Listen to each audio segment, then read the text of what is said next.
Okay, hello. So, we are going to be ranking all of the Doctor Who series openers, and this isn't going to be including anything from Classic, because while I have seen all of them, I have not rated them. But also, the series openers and finales especially, it's hard to even call them finales, because they they're not a culmination of everything, of like a storyline that has been through the series. Same with the series openers. They're completely different. It would be putting up the setup of each of these series going up against basically just a random Doctor Who story that just happened to be the first one they released in the season. So yeah, not dealing with that. Plus, there is actually one that I can think of, maybe more, one that is completely missing and has not been animated, being The Smugglers, the start of season 4. So, yeah, everything from 2005 onwards, let's get into them. So, first up at number 15, Space Babies. To the surprise of absolutely no one, this is a terrible story. The CGI mouth movements are terrible on the babies. And obviously, because babies can't act, it does make things weird, like when Ruby is trying to calm a baby down that is like screaming or crying. I can't really remember, and the baby's just staring at her like, huh? What's going on? So the idea of the bogeyman is fine, like whatever, but the complete 180 the story takes right at the end when you're supposed to feel bad, and then all of a sudden the Doctor stops it being sucked out into space, and then all of a sudden it's passive. It's like, hang on, this makes no sense. It's not really a good character story for the Doctor or Ruby. And there's one weird bit where Ruby says, like, to save one of the babies, they need to distract the bogeyman. So they make a ton of noise to attract the bogeyman to them, but then they go looking for the kid, and it's like, I thought your idea was to lead it away from them, not to it. But yeah, I don't think anyone is going to dispute that. Next up, oh yeah, forgot to say as well, I do have ratings on them. This one, 2 out of 10. It was easily the bottom one. Next up at number 14, New Earth. So this is the first of series 2, and yeah, it's not great. It's bringing back Cassandra is a wonky idea that, you know, could have worked. I don't think it did much. I mean, I like Zoe Wanamaker as an actress, but a bit weird. I do like the face of Bo, continuing his story.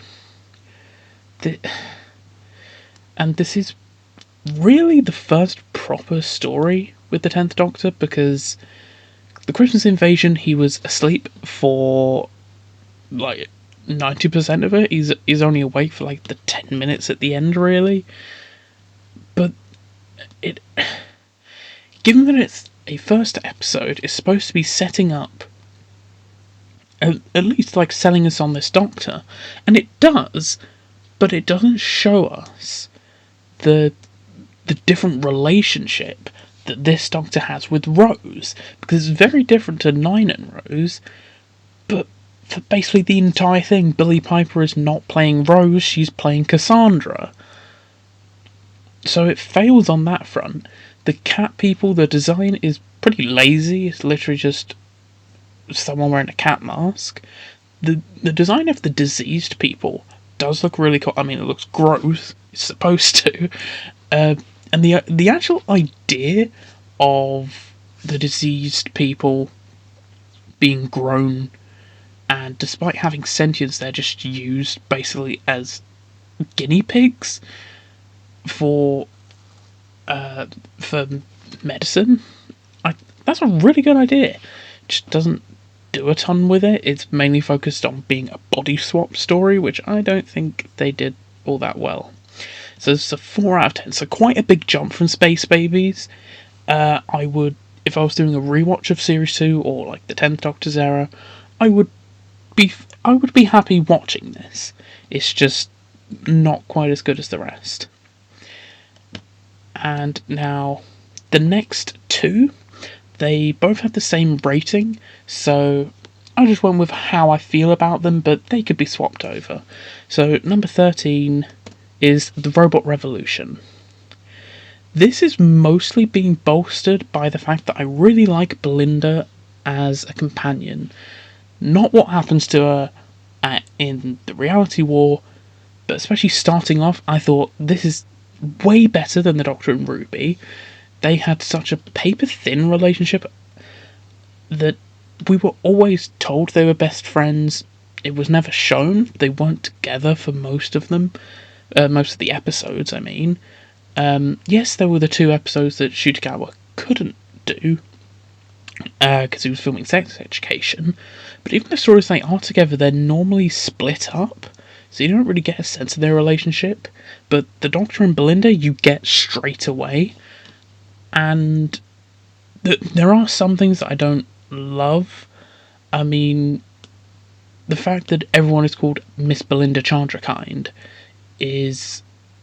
I mean, I'm not a fan of the joke. If you are, then I get it. Like, whatever. I also...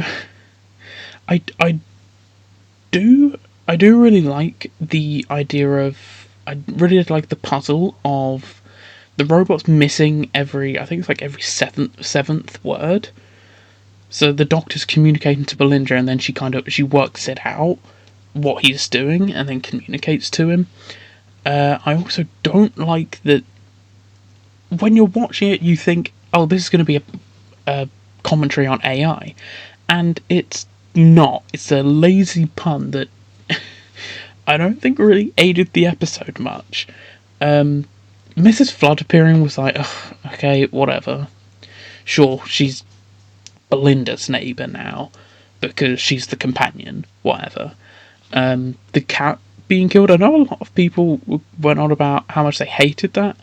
I burst out laughing because of the sheer audacity and flippantness that the cat just gets disintegrated out of nowhere. I couldn't help but laugh just in surprise. But yeah, it's a 6 out of 10. Not terrible, but there's a lot more that I like. So next up, number 12, Rose, which again also has a 6 out of 10. This does a really good job of selling you on the Doctor and Rose. However, given it is the first episode of the first series, there's a lot of, I guess you could say, growing pains. There's a lot of things where it's finding its footing, not entirely sure what it is yet. Like with the bin eating Mickey, and then it burps. It's like, and also just Mickey and Jackie in general are very annoying, as they do continue to be throughout this series. The use of the Autons is fine, not necessarily bad. But yeah, this mostly, it just sells you on the Doctor and Rose, and it succeeds at that. It's just other things drag it down a little bit. So, next up at number 11, The Magician's Apprentice and The Witch's Familiar. This is a 6.5 because one of them's a 6, one of them's a 7. I can't remember which one. But this will also just say, when I say series openers, I'm not counting just episode 1. I'm counting the first story. So this is So I've got two others that are two-parters. And this one it's good. I like this version of the 12th Doctor more than the Series 8 version, but not as much as the Series 10 version. Missy's here, she's a lot of fun. The classic Daleks getting some appearances, I think, is a nice touch. The main thing that I think weakens it for me is that it had a heart-to-heart moment with the Doctor and Davros that could have worked really well as Davros's canonical death, even if he comes back again, which he hasn't yet. I mean, he did in the Children Need special, but I mean, like, in the show itself. I think it could have just, yeah, that is from him from an earlier point. But then they reveal, oh, Davros was actually tricking the Doctor, and oh, the Doctor knew Davros was tricking him, and then it weakens it from there. But it was a good story up until that point, but just not as good as some of the others. So next up, at number 10, which is going to be controversial that it's up at number 10, Asylum of the Daleks. This has a 7 out of 10. I think it is very good. The stuff done with Amy and Rory, I think, is believable. But, and this is the reason why it's not higher, you do need to have seen the featurette Pond Life to really understand it. Otherwise, it does feel like it comes out of nowhere. I really like Oswin. I like the idea of the Daleks want the Doctor's help to fix something they're too scared to fix, but also know that the Doctor kind of has to do it, or he's going to be exterminated. So the Doctor just kind of has to go with it. Yeah, I think it is a good opening. These next few as well also have a rating of 7. I just think Asylum of the Daleks is the weakest of them. So, number 9, The Halloween Apocalypse. So, this is the first episode of Flux. It's the introduction of Dan as a companion, which I think is an amazing introduction to... Well, maybe not amazing, but it is a great introduction to a companion. Gets you a sense of Dan right away. It also gives you a sense of the Doctor and Yaz's relationship, what it has developed into now that Ryan and Graham aren't there. And it continues with the theme of the 13th Doctor being very closed off and Yaz trying to break it down, which she does a bit. Which is, of course, that storyline is, well, it's continued until basically Power of the Doctor.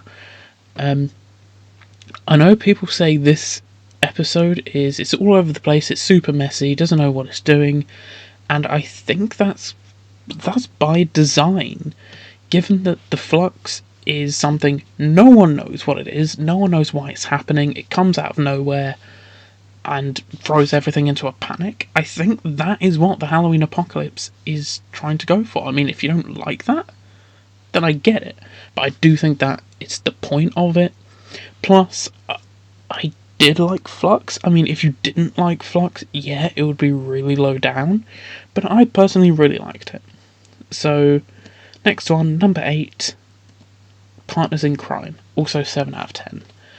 This gives us a really good reintroduction to Donna, and shows how much she's already changed since The Runaway Bride, and it shows how well these two bounce off each other, not just for more dramatic bits, which there is a little bit of, but mostly shows how it shows the comedy between these two characters, and I think it's done really well. The villain is really good as well. The adipose are cute. The reintroduction of Rose was mind-blowing at the time, and I can't really say why is it not higher. I don't know. I guess I just like the others more. The stuff I like in this doesn't take it up to an 8, 9, or 10. But I do like we have finally come across a villain who is not the Master, but does have a sonic device. But next up, number 7, Spyfall, which again has 7 out of 10. Spyfall Part 1, I believe I gave an 8. And Spyfall Part 2, I gave a 6. This is a really good opener. Spyfall Part 2 does really kind of lower it. Mainly because once, obviously, the Master reveal, which I didn't see coming. I don't love this version of the Master, but it's still a really well done reveal. Once he's introduced, the second part is mostly like centered around the Master, and everything else just kind of takes a backseat. So that is why the second part is quite a bit weaker. It's a really good variation of the Doctor's costume as well. I know a lot of people were hoping that this was or calling for this to be her regular appearance. I do really like her other outfit a lot more, but this is a good variation. And the companions, they get good stuff to do again in part 1. Part 2 is mainly focused on the Doctor and the Master, so everything else just kind of it's happening in the background. But yeah, overall a good start to a series. Then next up, number 6, also with a rating of 7 out of 10, and it's definitely going to be a controversial one. The 11th Hour. Now, this is a really good introduction to the Doctor. It's a good introduction to a companion. The villain is okay, serviceable, but it's not really about the villain. The setup for the Craxing Time, I think, is well done. And yeah, there's nothing much else to say about it. It's a good first story. Sets up the relationship between these characters very well. It's got a nice little intro to Rory. But yeah, I don't really know.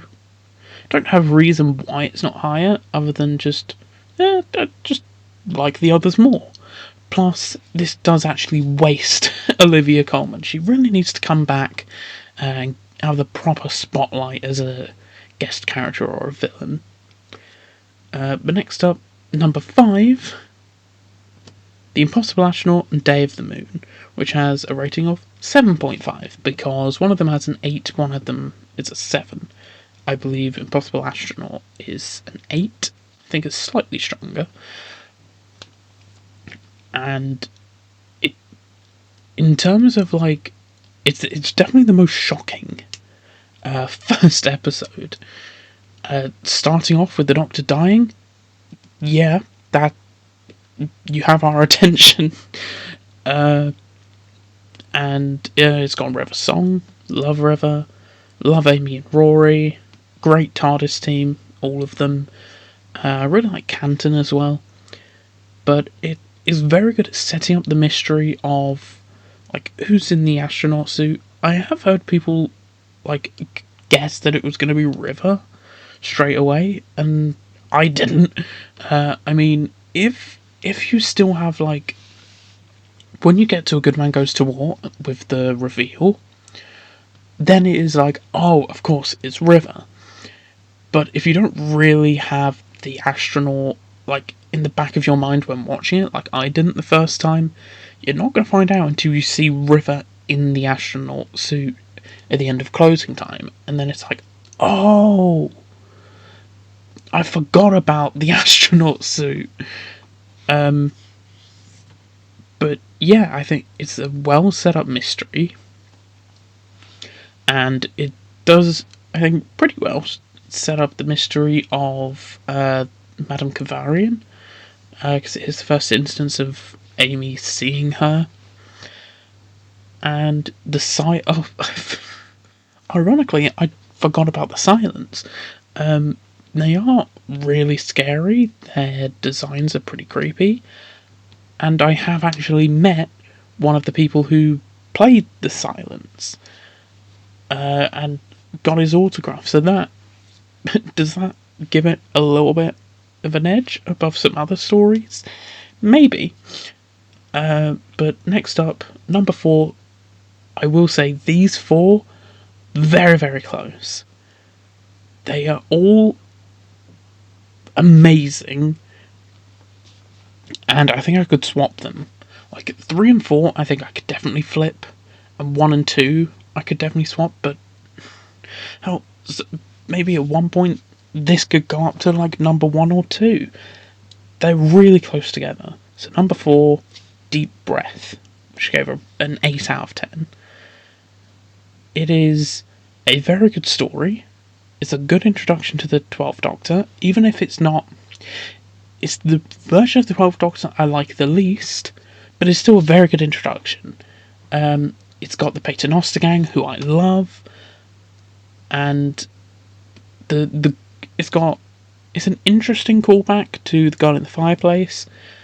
I mean, you don't need to know it is, but it is a nice little fun thing, and I really like this take on a cyborg, because when you see a cyborg, it's always a person becoming more mechanical to be stronger, become like superpowered, or just to prolong their life. I mean, that's what the Cybermen are. But this is a robot trying to turn himself into a man so that he can reach the promised land. And I think the idea of a robot trying to become a man, that version of a cyborg, that's a really interesting idea that I haven't seen anything else do, or not that I can to memory. It's also got a really nice introduction to Missy and her mystery, but also maybe if I did a review of Deep Breath, I'd go into more depth about it. But Vasher is horny in this episode.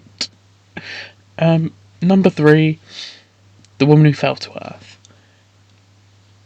It is, again, like Deep Breath, is an amazing introduction to a Doctor. I absolutely love the 13th Doctor. I think it's a good introduction to the companions as well. They don't all get to do a ton, but it does establish them pretty well. Grace is nice. The villain does what he needs to do, and I don't really have any complaints about it. This is also an 8 out of 10. I really like this episode. I think it is a really good introduction, and the cliffhanger where they're all stranded in space, that is a really good cliffhanger to leave your audience on. Yeah, I mean, Grace didn't really, I don't think she needed to die, but the stuff that is played out and how it adds a bit more to Graham and Ryan, because it gives a bit more with Ryan's. It introduces the thing with Ryan's dad, and also says about Graham's cancer. So I think it is a very good opener. Number 2, I really flip-flop between these two of which one I was going to put ahead, but for number 2, Smith and Jones, also an 8 out of 10. It is an amazing story. The idea of the Judoon is really good, and it's executed really well. The villain she's good. She does like what she needs to do, and she's memorable. This is the introduction of the 10th Doctor's blue suit, which I think looks a lot better, especially when he's wearing the coat. And it's the introduction of Martha. You get a sense of her and her family's dynamic straight away when, there's like Tish and her mum are on one side, and then her dad and Leah are on the other. That's more towards the end, but like you get that Martha is torn between. She's like stuck in the middle. She's torn between her mum and her dad, and she's the one who gets gets lumbered with having to sort everything out. But I love what you see from her straight away, and that she's really interested, and it shows you how clever she is, and how strong of a person she is as well, that she doesn't immediately panic like everyone else. I don't really like the fact that they made her pine after the Doctor, but that doesn't. It's only like this one moment where he kisses her, but it doesn't really come up until like the Shakespeare Code and onwards. I knew when doing this list that Smith and Jones would be at the top few. I knew it would be in the top 3. Wonderful. But doesn't get the number 1 spot. The number 1 spot goes to The Pilot. Also an 8 out of 10. Yeah, if you asked me on a different day, maybe I'd put Smith and Jones ahead, but this is my favourite modern era Doctor. It is one of my favourite companions. I mean, it's my favourite companion for this Doctor. Bill and Nardo, so much better of a TARDIS team with the 12th Doctor than Clara was. And I love that the Doctor's telling her to, don't get involved, but she can't help it. She's so curious, and then he inevitably gives in and it's like, okay, let's travel more. I really like Bill just as a character, the fact that the Doctor notices her, because when people don't understand something, they frown. When she doesn't understand something, she smiles. Because she knows not everything's going to make sense to her. The universe, she's not going to understand the universe, but that's what she finds exciting. So it really sells you on Bill and Nardo, because the previous 2 specials, he wasn't great. He was better in Return of Doctor Mysterio, but even coming into the pilot, he is so much better.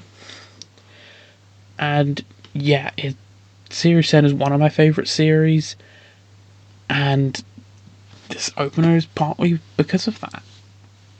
So yeah, that is all of the 15 series openers. What did you think of the ranking? Did yours wildly different? I suspect that they will be for episodes like The 11th Hour, Asylum of the Daleks, and even The Woman Who Fell to Earth. But hey, you got disagreements? Let's talk about it. Yeah, that is basically it. That's how I'd rank these series openers. I'm planning to do the finales next, which again, I'm not going to include Classic Who.